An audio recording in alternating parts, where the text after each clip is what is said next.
Iran में 2 हफ्ते से विरोध प्रदर्शन चल रहा है। इन सब के बीच supreme leader Ayatollah Ali Khamenei ने एक बड़ा और चौंकाने वाला कदम उठाया है। ईरान की IRGC यानी कि आयतुल्लाह अली खामनेई के नेतृत्व में जो सैन्य संगठन है IRGC, उसको पूरी तरीके से क्रैकडाउन का जिम्मा सौंप दिया गया है और साथ ही देश की रहस्यमयी अंडरग्राउंड मिसाइल सिटी को पूरी तरह से एक्टिवेट कर दिया गया है। यह कदम साफ संकेत देता है कि ईरान सिर्फ अंदरूनी विरोध से ही नहीं बल्कि बाहरी टकराव के लिए भी खुद को तैयार कर रहा है। नमस्कार, मैं आनंद कुमार प्रजापति, न्यूज़ 18 के डिजिटल प्लेटफॉर्म पर आपका स्वागत है। मिसाइल सिटी है क्या?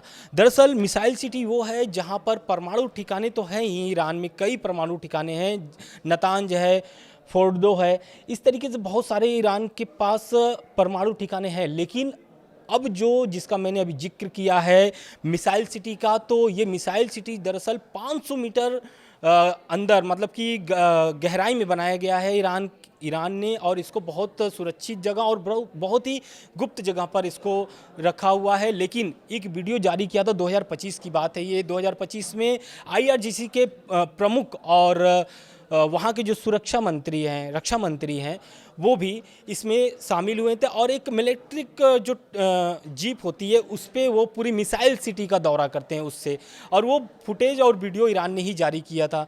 उसमें ये दिखाया गया था कि उनके पास किस तरीके का और किन किन मिसाइलों का भंडार है और ये कब और कैसे इसका इस्तेमाल कर सकते हैं। लेकिन अब ये जो दावा सामने आया और ये जो खामनेई ने अभी एक तरीके से फैसला और एक जिम्मा जो सौंप दिया है IRGC को, इससे ये साबित हो गया है कि अब जो ईरान है वो भी युद्ध के लिए तैयार है। क्योंकि ट्रंप का इससे पहले बयान आता था और ट्रंप ने भी कहा था कि जो ईरान है अगर बात नहीं मानता है, क्योंकि बात वो क्या मनवाना चाहते हैं, मनवाना ये चाहते हैं कि प्रदर्शनकारियों पर जो गोली चल रही है वो गोली न चले, प्रदर्शनकारी अपना प्रदर्शन करते रहें। लेकिन खामनेई साहब का ये कहना है कि शुक्रवार को जो खामनेई साहब का एक उनके सरकारी जो चैनल है उस पर प्रसारण हुआ था और उसमें खामनेई साहब का बहुत सारी मुख्य बातें सामने निकल के आई हैं। उसमें ये सामने आ रही है, पहला तो ये सामने आ रहा है कि जो प्रदर्शनकारी हैं मस्जिद को तबाह कर रहे हैं और जो महिलाएं जो बिना बुर्खे की घूम रही हैं। एक आपने फ़ोटो देखा होगा जिसमें खामनेई साहब के फ़ोटो को जला करके उससे वो महिला सिगरेट जलाती है। तो इन सभी मामले को लेकर के खामनेई साहब का कहना है कि इसमें जो लोग शामिल हैं ये आतंकवादी हैं, ना कि मुस्लिम और ना ही ईरान के निवासी हैं।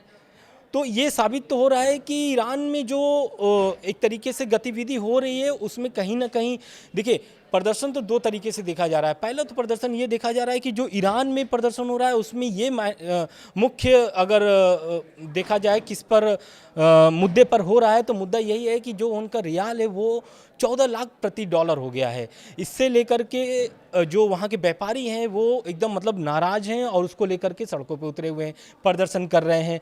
लेकिन एक प्रदर्शन और चल रहा है, वो प्रदर्शन है रात के अंधेरों में। ईरान में जब रात हो रही है तब प्रदर्शन और तेज़ हो जा रहा है और खामनेई साहब के विरोध में नारे लगाए जा रहे हैं। तो उस समय भी अब ईरान सरकार ने इसको लेकर के भी एक अहम फैसला लिया है और AI का इस्तेमाल कर रहा है। रात के अंधेरे में भी वो प्रदर्शनकारी के चेहरे को पहचान ले रहा है AI। तो कहीं ना कहीं ईरान हर मुसीबतों को और हर एक पड़ाव पर उनको कठिनाई का सामना करना पड़ रहा है। लेकिन अब ट्रंप की अब एक बहुत सारी ऐसी खबरें सामने निकल के आ रही हैं, जिसमें एक तो ये भी है कि जो ईरान के अटैक का एक ब्रीफिंग की गई है।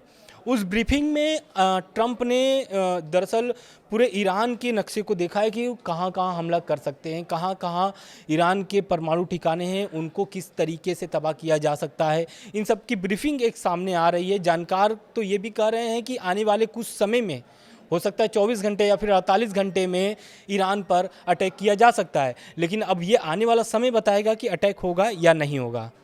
वीडियो में इतना ही आज के लिए, धन्यवाद।